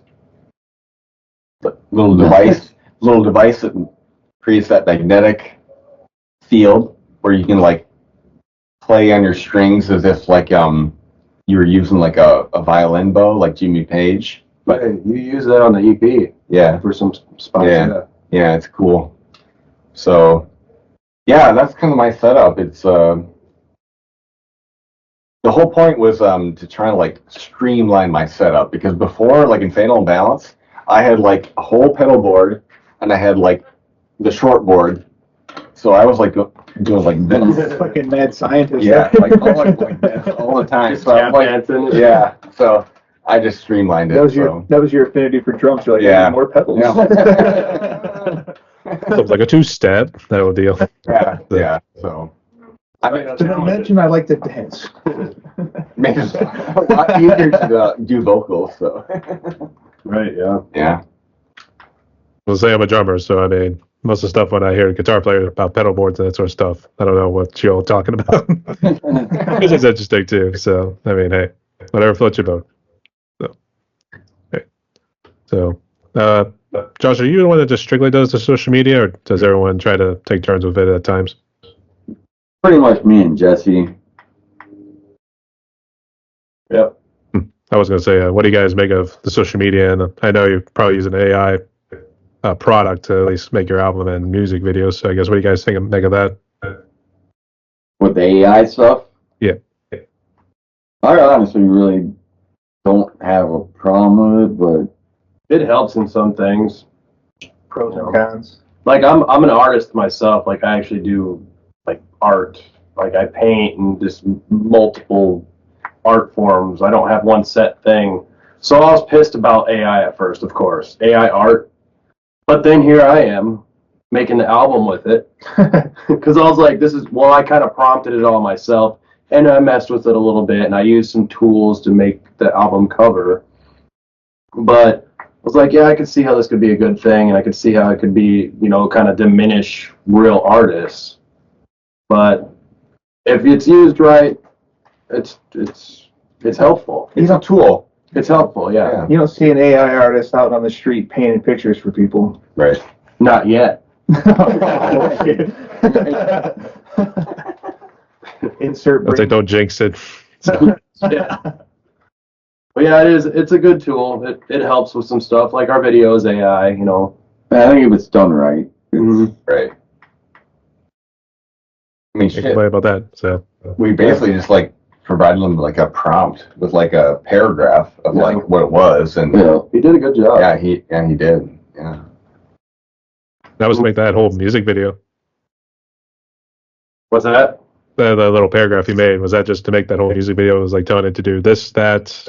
No, so he just asked for like a description. I just like it kind of gave like a. So I've written some short stories before, and so I just kind of gave like a backstory of what the video was supposed to be about, you know, like in one paragraph, and he just took it from there and just kind of like. Right. And he kind of got like, you know, what Traverscion was about. Too. Yeah. Like, Yeah. you know, the celestial galactic. So yeah, props to Martin Lean who did the video Yeah. for us. Yeah. Even you can be a god. This is That's not how we call Galactus. Yeah, this is not a film. Yeah, I think that's what it is. Yeah. So he has a Facebook called This Is Not a Film, and if you want to check it out, he has a lot of cool, He does weird, some crazy shit. yeah, stuff out there. Yeah. That's pretty cool. Is he on Facebook as well? Yeah, yeah. Yeah. And just real quick for the audience, which social media are you guys on? Facebook's the only one I'm on. Yeah. Same here. Traverscion, I think I'm only on Facebook. Traversion's for sure on Facebook. Yeah. Yeah, Facebook, Instagram. It's pretty much as far as that reaches. I mean, we're on like all the streaming platforms, but as far as like social media, I think I did a TikTok one, but I don't know. It's still running or what. I don't mess with that anymore. So. yeah. Basically, yeah, Facebook, Instagram, Traversion's on there. So Yeah. we keep it up to date with stuff. So You should be more busy with it because I don't know. I just feel weird like posting stuff all the time. And right, and that gets back to like making an album. Like that gives you something to do something about. So this other album we made is what it is, and we can't just be like, hey, check out our album again. You know, like we already did it. So it just feels weird to me, like having to repost and post and post and like. it's kind of how I am too. Yeah. But basically, me and Josh are the ones who like kind of keep up with it. So Yeah. And then in which case you're going to thank Facebook for, well, I mean, to actually find you guys. They found you guys through there. So that's how I reached out. Nice. Good old algorithm, right? Yep. Yeah. Pretty much been like following and liking all these other bands that also show up there too. So Sure. I think I also like the picture you had there too. So I was like, this is interesting. So I'll be like, okay, let's see what happens. It's 50-50. Well, yeah, I mean, we do have everything like on Spotify, YouTube, Apple Music. Apple Music. I mean, it's on pretty much all the streaming platforms. Pandora. Pandora. Deezer. So Yeah, all the other ones we have absolutely no idea existed. Apparently they do. So I tried to get it on that one thing where it plays in like bars, like the jukebox, Oh yeah. but it never got back to me or got approved or anything. Touch on tunes. that level we had Touch tunes. touch tunes. Yeah, I think that's what it is. So We even have CDs for sale. Yeah, we did make some CDs. Yeah. got a couple boxes left. I think mostly it was, the older fans were like, hey, Yeah. can we get some, you know, physical media, you know, Right. kind of thing. So Otherwise, you can listen to the whole album on. Well, it just feels weird not having a physical release, Right. you know? yeah, it takes a while to sell CDs. Let's say that. So, it does. But you know, That shows, you know, it's like that thing where you get the little treasure. Like that's how I felt when I was younger going to shows. I still am that way. You get the CD, you want to open it, you want to read the lyrics, you want to see what pictures are in there, you want to see how their CD looks, I'll buy one even if I don't put the CD in because I already heard it. But I'll still get it to open it and look at it like a little, little treasure. That's the cool, that is the cool thing about our CD, though. I mean, that's Like, how vinyls used to be. well, you designed it. Like, it's cool. Like when you actually take the booklet out, you open it up.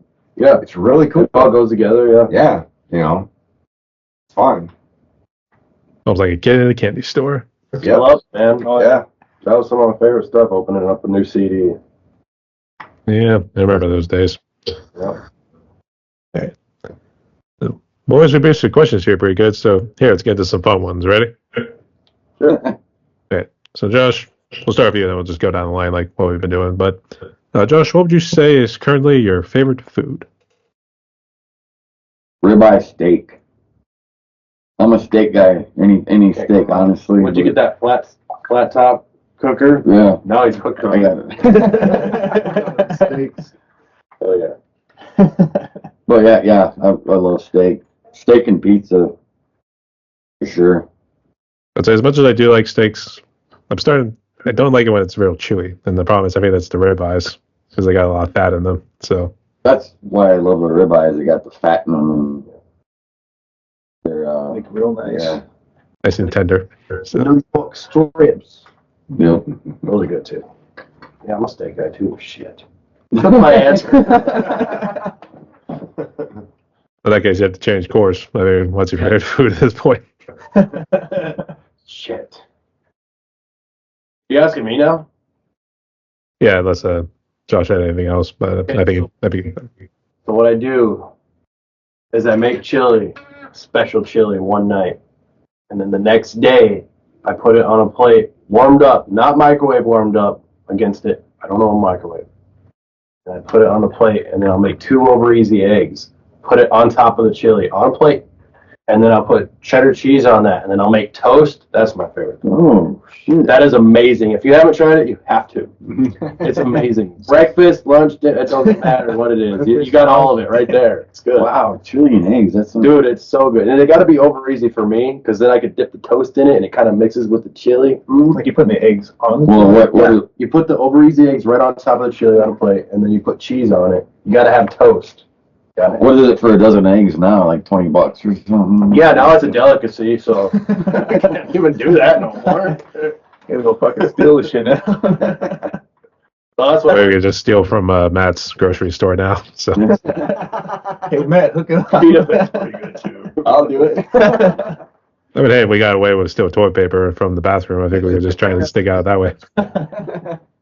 They're using it to wrap up the eggs, man. They are, yes. Oh, shit. Those sons of bitches. We're on to them. Okay.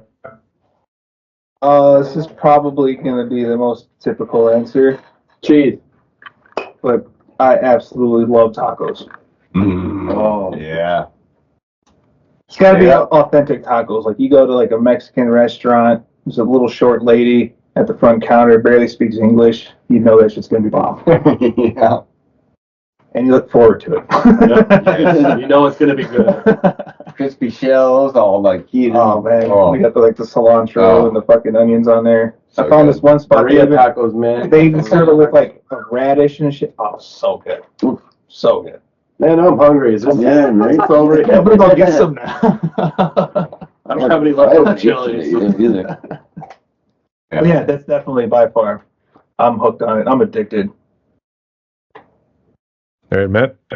Well, I've been rocking on Cajun shrimp Alfredo pasta Yeah. with lots of spices and green peppers and onions. Are you cooking it?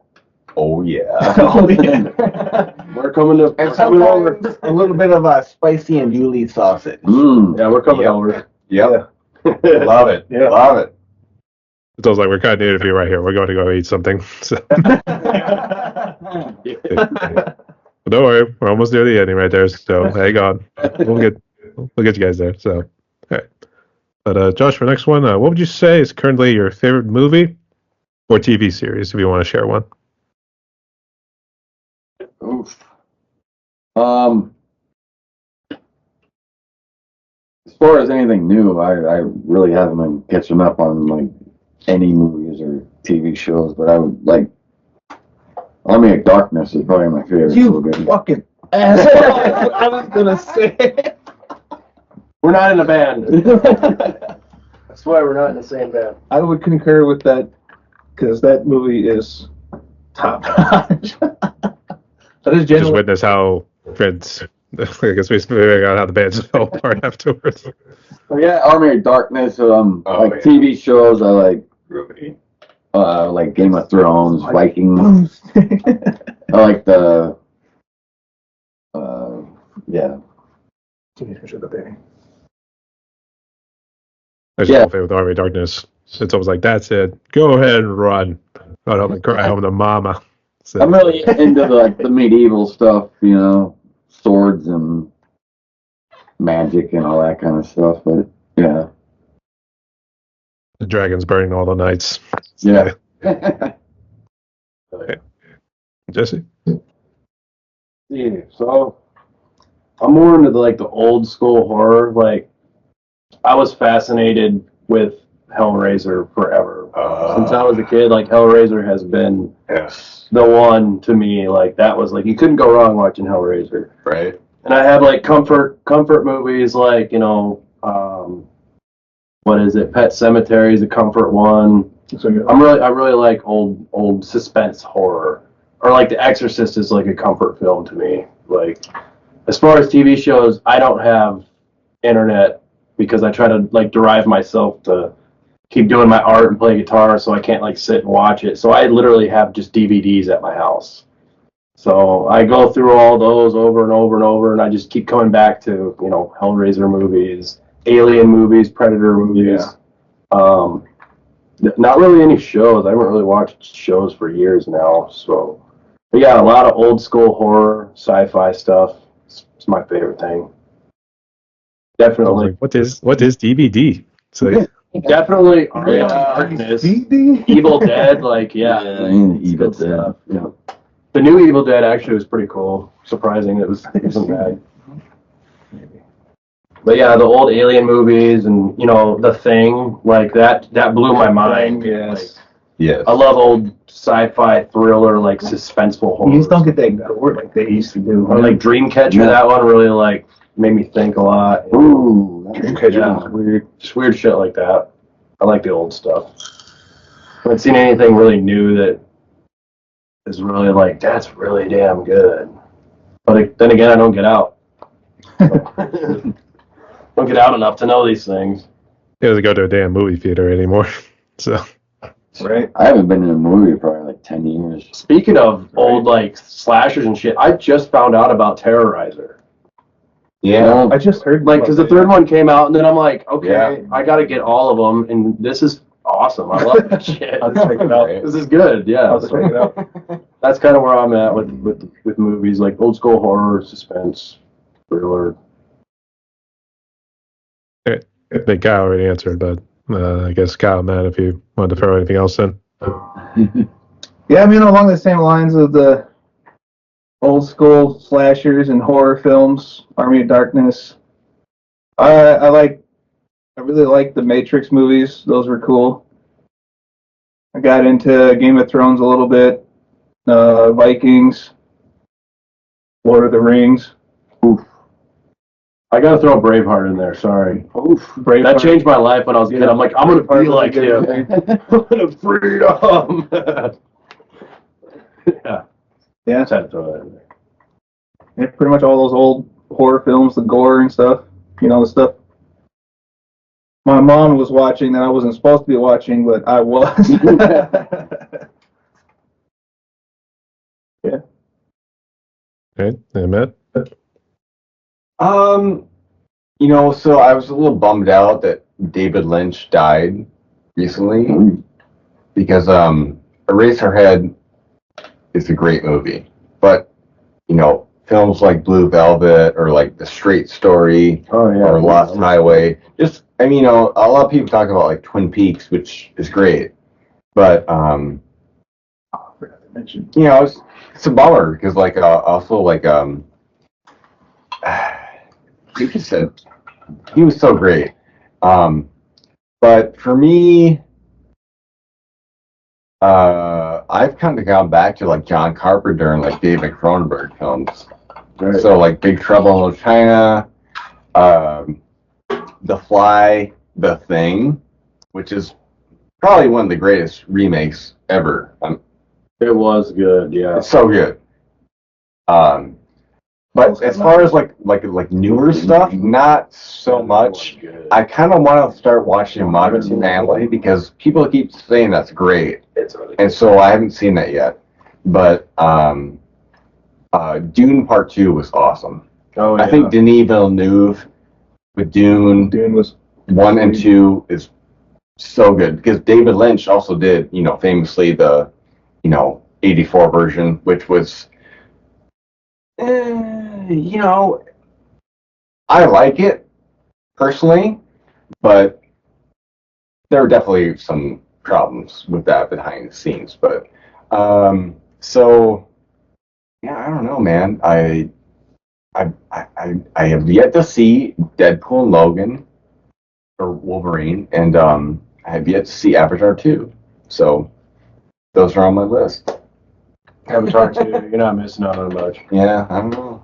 Yeah. I'd also like to throw in there, It wasn't very good. big fan of Star Trek and the movie Idiocracy. Yeah. So many choices, so little time. It's timeless and sad to say, but I mean, a lot of it's come to be true. We're living in it now. Unfortunately. Damn it. Oh God, we're turning into the movie. That's what's even worse. It's Yeah. foreshadowing. Shit. All right. The next one right here. What would you say is your favorite alcoholic drinks? And what's your favorite non-alcoholic drinks, Josh? Right now it's beer. I like beer. Yeah. A Modelo right now. Oh, I like beer. Non-alcoholic, water, milk. I don't really, Gosh, I feel like we're the I don't same drink person. pop. I really don't drink pop, so it's mostly like I drink milk with my meals and water during the day, pretty much. It's like now we're getting thirsty. So, Yeah. Jesse. Alcoholic, it's always Heineken for me. Because grew up on it and never really it's just clean to me. And then probably I've been getting on these, I drink NOS energy drinks for way too long. So my buddy's like, hey man, try something cleaner. Try this Ghost drink, which is a lot cleaner. So I've been drinking those and lemonade and water, my stuff. But mostly whiskey.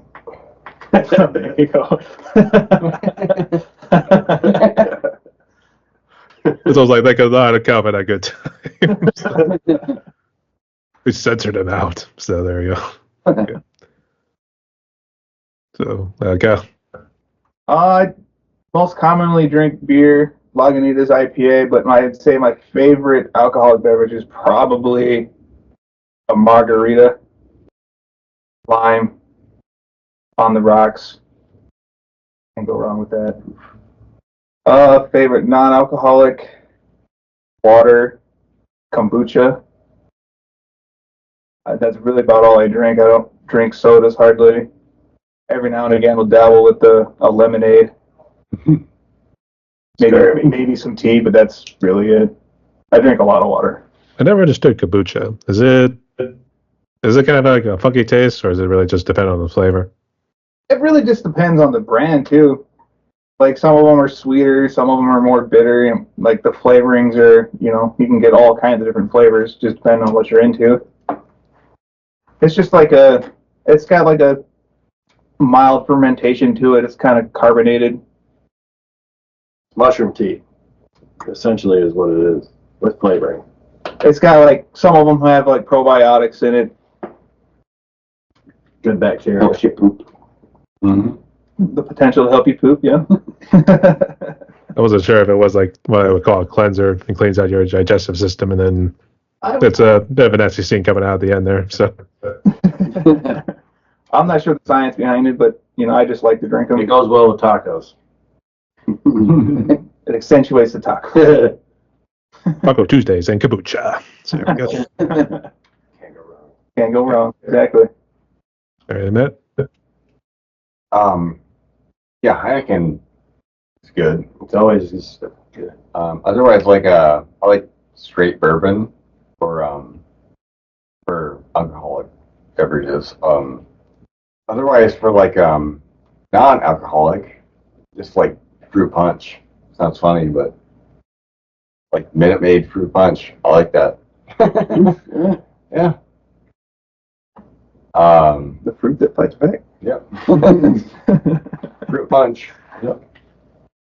I mean, I remember Hawaiian Fruit Punch, the little cartoon logo guy, always surfing on the red wave and just sticking out his cup.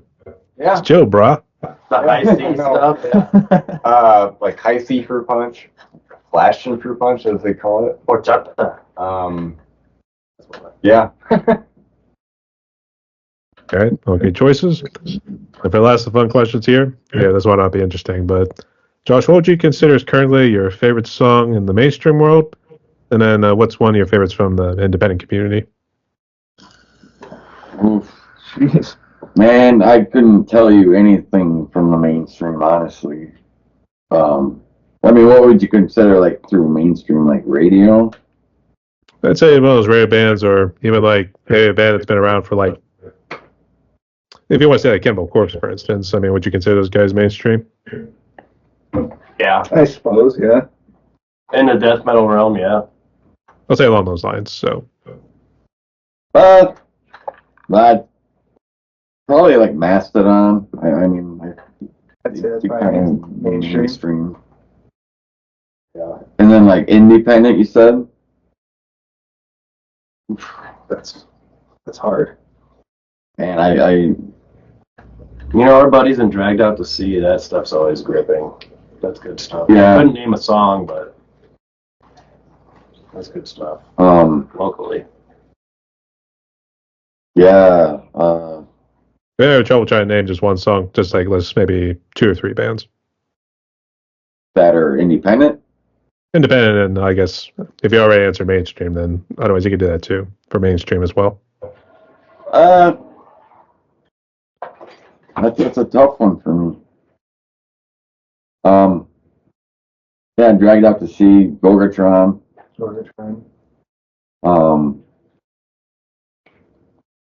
And I'm drawing a blank right now. That's a tough one. That's a tough question. There isn't. As I said, it's going to be interesting here. So,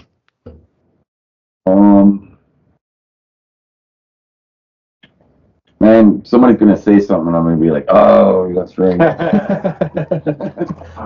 Why don't I go first? Yeah, I mean that's probably it right now. I really don't. I guess Jesse, Kyle, and Matt, if you got any, or is it too much to actually dig on your memory? A song of a mainstream band. I would have to say one that always has stuck out to me is Refusal or Vicious Wrath by Chrysian. That song always is just like, whenever I'm like, I need to get going, I'll put that on. You know, I don't know if Devil Driver's still mainstream or what, but they got some songs like that too. But these guys were talking last practice about this band called Blood Incantation. So at work we listened to it and I was like, yeah, dude, yes. So that's like my new favorite stuff right now. It's pretty awesome. I was like, yeah. You finally checked it. Yeah, we listened to like 3 albums, man. Like, it's like, hell yeah. I think for me, like recently, Smashing Pumpkins. I think it was a song called "Beguiled." Oh, that's a cool song. Yeah, it's really cool. Otherwise, I would say, I know it's a few years back, but a song called "Wintertide" from Dissolution, from their album "The Liberation," was fucking awesome. It's kind of a long song, but like they're just a really cool band from Germany that most people don't know about. Yeah, Dissolution's awesome. So I would suggest to anyone just kind of check them out. Like, it's really good. Very kind of Opeth esque, but They got their own flavor. they do, and like their singer Andy Schmidt, a lot of times his vocals are compared to Surge from System of a Down, but I did finally check them out. they're really kind of different. And yeah, that whole album, The Liberation from Dissolution, it's great. I mean, they're not the most prolific band. They only kind of do an album, like, I think the last one came out, The Liberation came out like a couple years ago, and then their previous one came out in 2006. So like, they don't do a lot, but when they do one, it's really, really good. So, and also they have a lot of videos on YouTube, live performances and music videos. So yeah, they're awesome. I've actually interacted with them a few times on YouTube during the comments and stuff. So yeah, they're really cool. I have to say, a song for me, mainstream, would probably be "Bring Back the Bomb" by Gwar. I could listen to that song probably every day. I fucking absolutely love that song. They know not what they do. And then like underground, I don't know about a song, but there's this like Spanish death metal band called Adslon, and I've just been hooked on that since the first time I heard them. I actually checked that out. Did you check it out? You sent it to me, yeah. That shit's fucking badass. It is really different. It's like folk metal. Yeah, they like incorporate like mariachi style like music, but it's death metal. So there's like flutes and stuff. It's really cool. I like it. All the vocals and all that's all in Spanish, so it's cool. I like it. Yeah, you're not going to figure out what they're saying because they're speaking a foreign language. So Yeah, that's where it goes back to the CD. You get the CD, open up the booklet, you can read it. Translator out. That's it. Know the song. I actually interviewed a band called Sacrificial Betrayal. They're out of Virginia, and their drummer, his name's Brian, and he actually was real good friends with David Brockie when he was with Gwar before he tragically passed away. Oh, So, right. well, I do always have thought that was an interesting story. one more song of the mainstream. Skinless, Sacrifice to Survival has always stuck out to me too. That's a big one to me. So that's a good one. All right, all great choices there too. All right. So, boys, we're down to one more question on my podcast, but before we jump into it, would you guys like to ask me any questions? Say any final words before we jump into it? I was gonna ask you where you're at over there. Actually, hailing from Steel City, Pittsburgh, PA. So, Okay, cool. Okay, cool. You Steelers fan? I enjoy watching them, but obviously it was kind of a little debacle during that last stretch of the last couple of months. So, Sure. What about a Penguins fan? You a Penguins fan? I'm going to be straight up honest with you. It's getting tough to watch them these days. I'll tell you that much. So what got you into interviewing bands and like finding out how to like find these bands and stuff? Well, it started actually during COVID, and I started the YouTube channel in 2020. And 2021 was when the podcast kicked off because I was always real interested in podcasting. So the way I was kind of seeing it, like what you see with like the big ones, like Joe Rogan and like those sorts of ones, Yeah. I was like, it looks more like just a typical interview. You're just asking the guy questions and probably interacting, having conversations. So it's good for me because I'm a pretty bad introvert, but obviously once we start getting it rolling, then it flows naturally afterwards. Right. But it was good for my health and mentality. It keeps me from going insane, to say the least. So, Yeah, Definitely. Some you can do in your home. That interaction. Definitely. Yeah, that's cool. Appreciate you having us. Yeah, thank you. Thank you. Thank you. is there anything else? I think there's a no. All right. Okay. Okay. Josh, here you go first here for the last question. So given what COVID's done, obviously, Matt, I think you did the hardest of it there too, and I'm sorry about your loss. But for those people and musicians who have been impacted by COVID or dealing with anything else in their lives, like addiction, depression, that sorts of stuff right there too, what would be your message of hope? And I guess what other sort of advice would you give to those musicians and people so they can move forward with their lives? I would say, honestly, don't get addicted to social media. I hate to say that, but it just kind of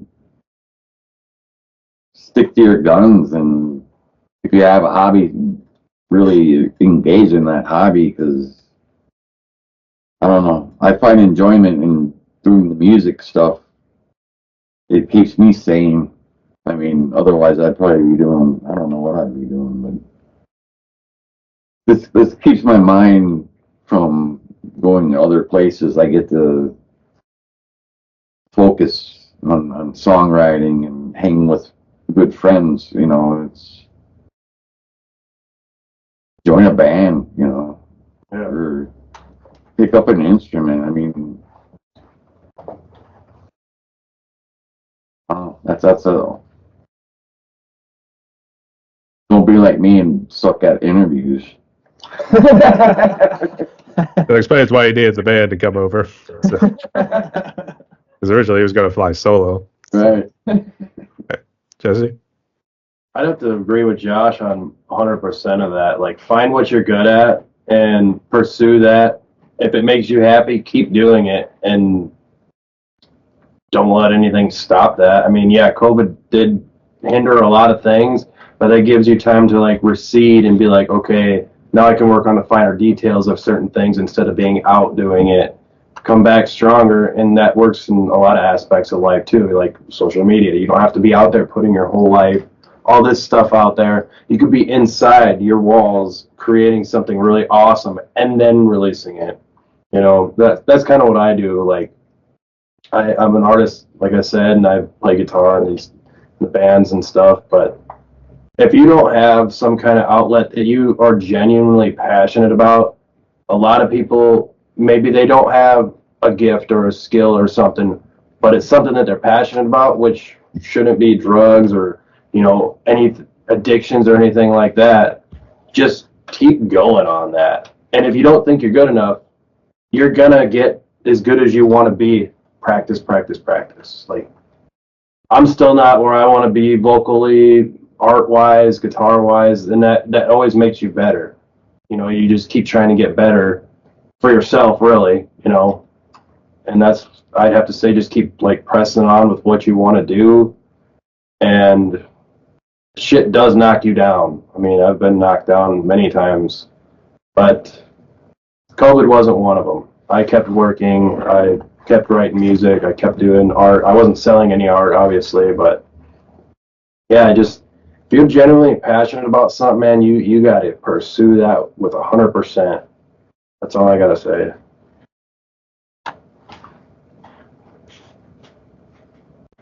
Okay, with Kyle, then Matt to close it up.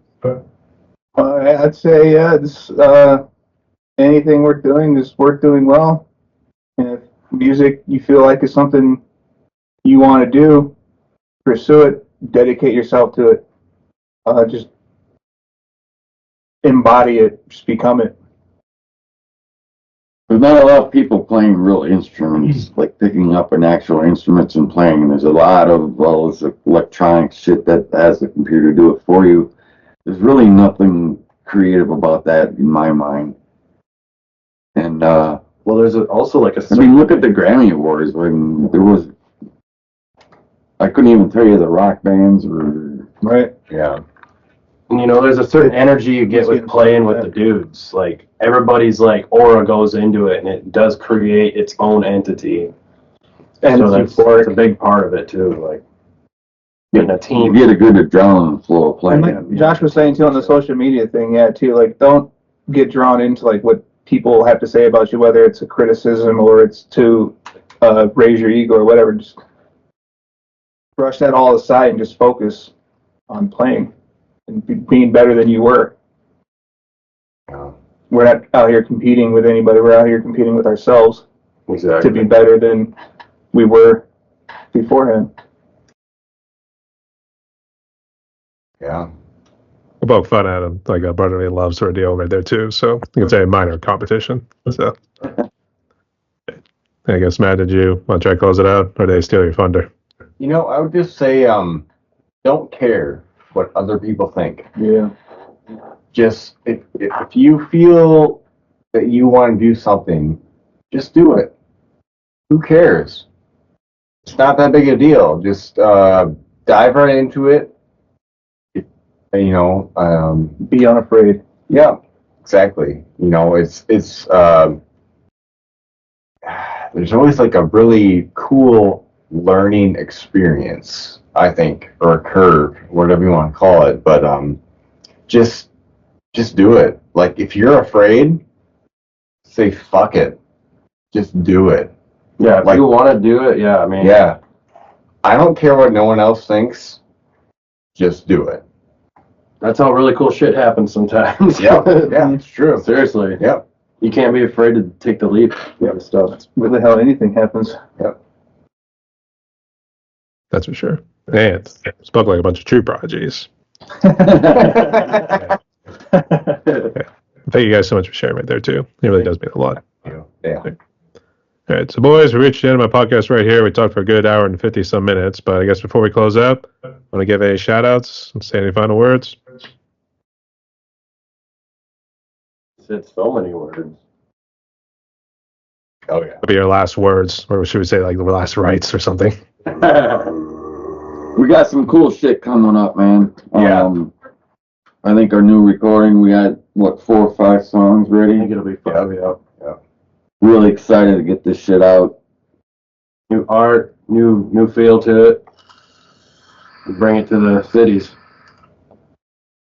All right, and just last thing for the audience, can you just reiterate what social media and streaming platforms you're on so they can check you out and interact? Spotify, Apple Music, Pandora, YouTube. I tried to get Touch Tunes. They denied me. Yeah, you can pretty much watch the whole album or listen to the whole album on YouTube. But yeah, I mean, Yeah. if you don't have Spotify or anything like that, you can just listen to it free on YouTube. The Check whole out- album's on there. Check out the music video for Eternal Flame. There's some live clips of us on YouTube as well. Yep. Facebook, we're on there. Facebook. Yep. Yeah, there's a lot of our homies that take videos, post it to the Traverscion Facebook, which is kind of cool to see like a close, intimate view of us playing. You know, Yeah. it's cool to see the crowd because like I go blind on stage sometimes because I'm just so immersed in the music that I look out and just see light and shadows and stuff.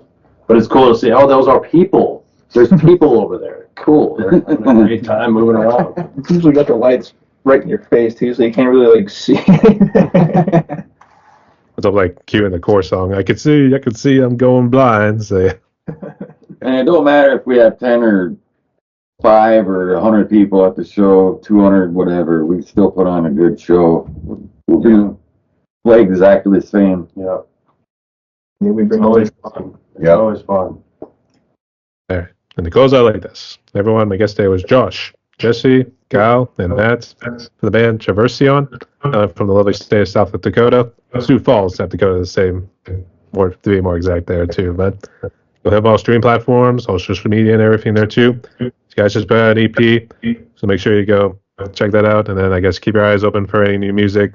I guess anything else that they come out with on their social media and everything else there too. So, boys, thank you again so much again for coming on. So you stay safe. Thank you. God.